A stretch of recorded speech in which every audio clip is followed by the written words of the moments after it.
Okay, welcome back, Nick Lenz's Comic Corner, classic/non-classic. This is episode number 352 and Doubleshot number 279. Okay, first up is Wonder Woman, Volume 9, Resurrection.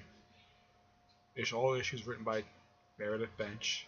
Her husband, David Finch, draws his arts for the first three issues in this trade.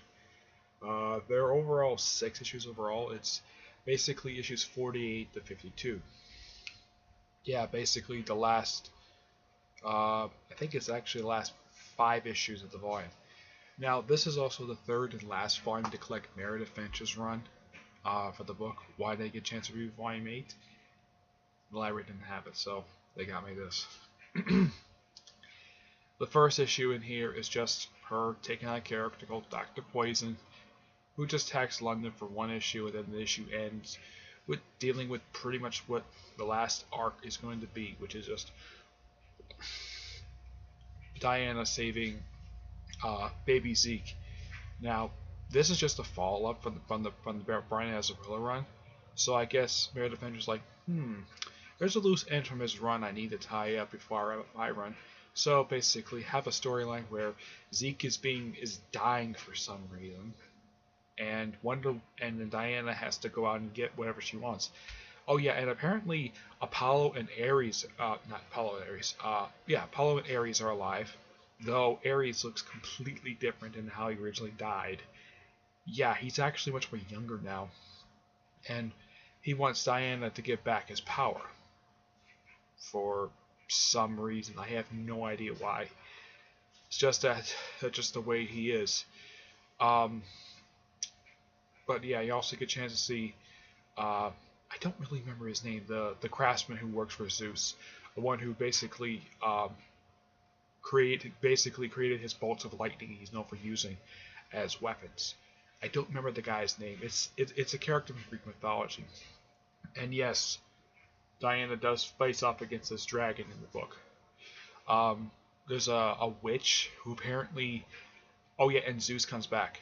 Yeah, Zeus does come back after he disappeared, and he comes back. Apparently, it's not explained. It's not explained very well what Meredith Finch does. Apparently, Zeke transformed into Zeus for some reason. I have no idea why he did it for. He just did. But overall, Meredith Finch had a fantastic run on this book. I'm hoping to get my hands on Volume 8 and also the last trade that collects issues from Brian Azzarello's one, which is basically Volume 6. I think it's called Firstborn. I think it's called, yes. So basically, even though that, this is the last trade for this volume, there's 2 other trades I haven't reviewed yet. Basically, Volumes 6 and 8. But this is still good nonetheless. Meredith Finch wraps up the run really well. I was kind of surprised that she was removed from the title at the beginning of the book. She came to the book with issue 36 and stayed into the final issue of the volume. Simply put, she was on this volume for like 17 issues. And of course, there was an annual. And then when I heard Greg Rucka was coming back to the book, I'm like, that's actually quite interesting, because he's written the book before, so why not bring back a writer who's actually written the book before? And the book currently is fantastic. But this is a nice wrap up of the Meredith Finch's run. I'm still hoping that she gets a book soon, because Meredith Finch is a really good writer, and her run on this was actually one of her first 2 published works. She's also done a couple books for Xenoscope. She did a miniseries called Tales of Oz and the Little Mermaid series, and no, it has nothing to do with Disney. Recently, the most recent thing she did is that she did Catwoman Election Night, which came out in November. I've read it. It's actually a pretty good one-shot. As for David Finch, however, he went over the Batman, where he drew the first 3 issues, left for some reason, and now he's back in the book with the Iron Bane storyline. Okay, but this is a nice wrap-up to the run. I'd give it a 9 out of 10. Alright, next up is, Superman Action Comics, Volume 1, Path to Doom. Written by Dan Jurgens, collecting issues 957 to 962. Yeah, this is something Marvel is actually embarrassed of doing. Actually restoring the actual old series to the original numbering. This is actually one of two that did this. The other, of course, was Detective Comics. Currently, as of this month, this series has celebrated 975 issues. Now, when I had heard about Dan Jurgens going to be writing this series, I'm like, what a brilliant idea. Just like with Wonder Woman, with Greg Rucka coming back in the book. So, there was somebody I know from Comic Frontline, when he heard, I asked him, did he smile when he heard that Dan Jurgens was going to be writing this? He said yes. I've had a chance to meet Dan Jurgens at MegaCon. It was Tampa Comic Con last year. I got a chance to meet him. Nice guy. And I really enjoyed his run. Now the story for this is just pure and simple. Superman is just, him and his family moving to home, and all of a sudden, somehow somebody turned on the TV and sees that Lex is proclaiming himself to be the new Superman. Clark is like, no, I'm Superman. I'm putting out my new costume. And his new costume, I gotta say, is actually a pretty good looking costume. Here's his costume right here. It simply put a modern update of his classic look. I mean, yeah, they got rid of the red trunks, and it looks like they made his boots blue and gave sort of a red outline to it. It's actually a pretty good looking attire. It keeps the classic style look that Superman is known for having. And yes, Wonder Woman shows up here as well. Basically, you have it where Lex and Superman are talking to each other. Now, this is actually in-universe the pre-Flashpoint Superman's first public appearance that he's ever made since he showed up in this universe, because it's explained that for the past decade he has kept himself hidden. Nobody, according to the Superman Lois and Clark series, there's been glimpses of people basically seeing dots in the sky, people thinking maybe that's Superman, but who knows? It was never initially proven it was Superman, but now basically it was. And one thing I gotta praise Dan Jurgens for, thank you for bringing back Doomsday. Now this is the real Doomsday, I actually talked to him about the version Tony S. Daniel designed. As far as I can tell, he didn't have a problem with that redesign that Tony S. Daniel did for the Superman Wonder Woman series when Doomsday showed up there. Now, the only reason why I know this is the pre-Flashpoint Doomsday, well, because the Tony S. Daniel version was butt naked. This is the pre-Flashpoint version, which I think this is actually the real Doomsday. And if that's the case, then what about the one from the Doom storyline?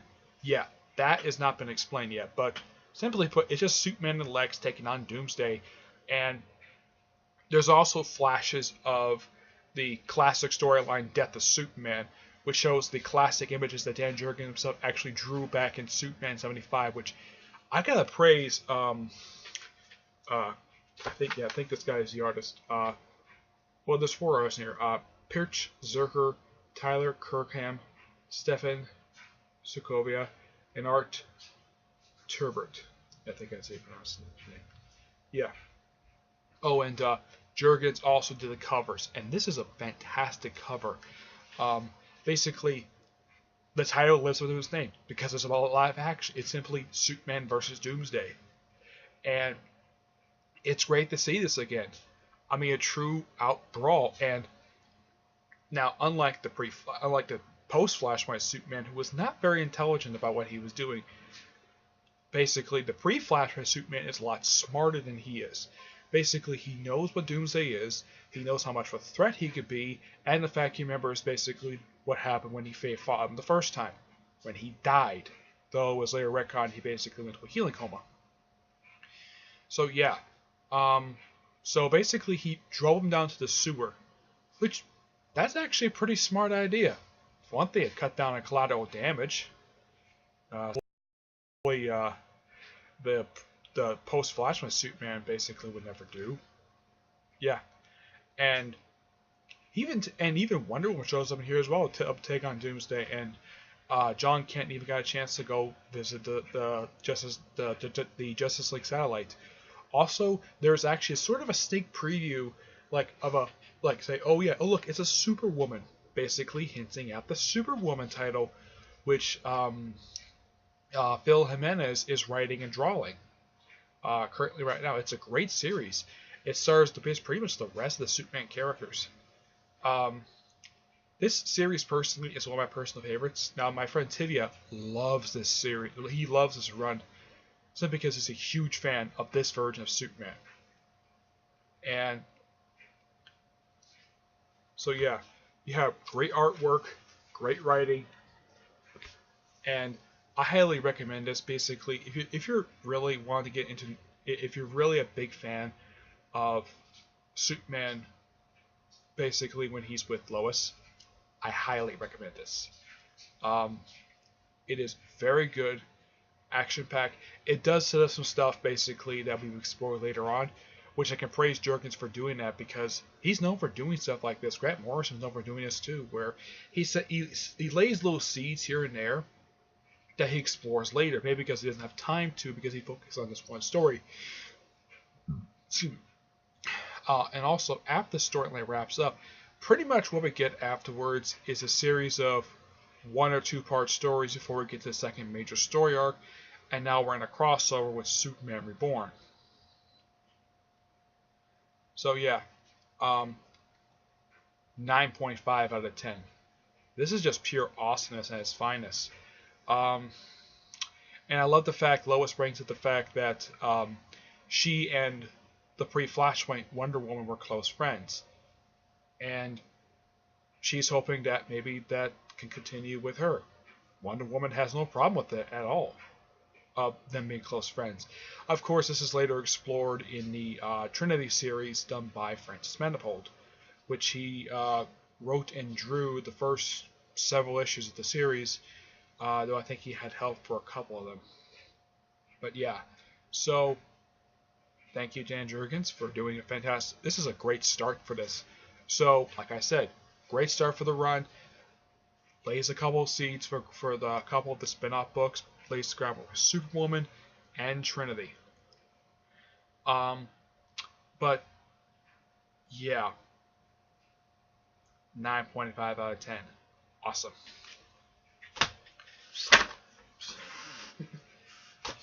Alright, that's it for this episode. Stay tuned for the next episode, which is episode 353 and Doubleshot 280. Okay? Until then, I will see you there. Bye.